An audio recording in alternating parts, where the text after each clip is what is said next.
Some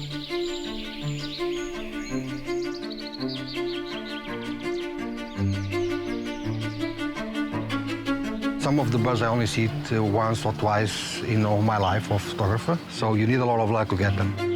Some birds only stay here 1 day, 2 days per year.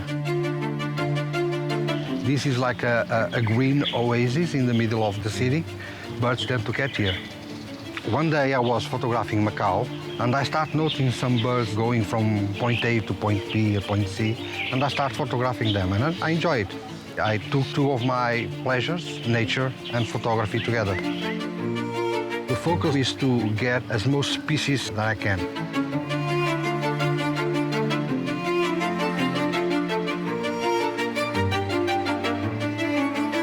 My primary goal is the photography, is getting the bird in a posing position, in a good position. The light, the background.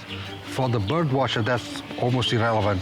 The only thing he wants is to see the bird.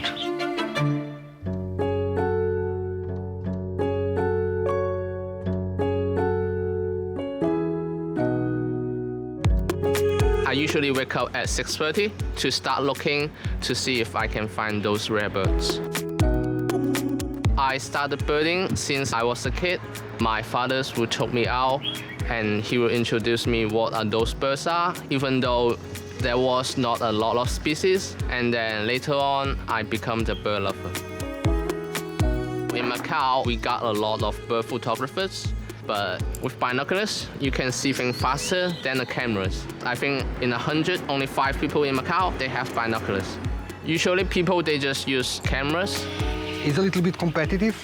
Everybody wants to be the first one to take that first bird. We have a WeChat group.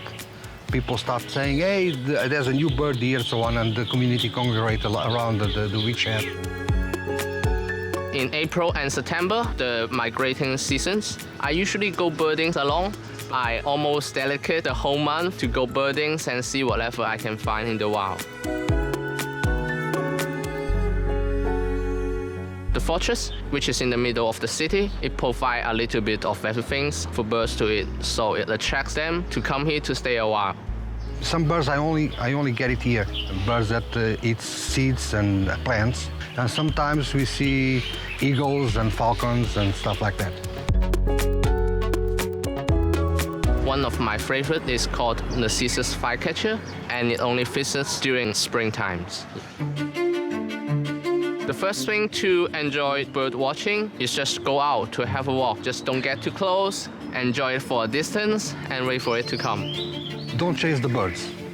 The birds will see you way before you can see them.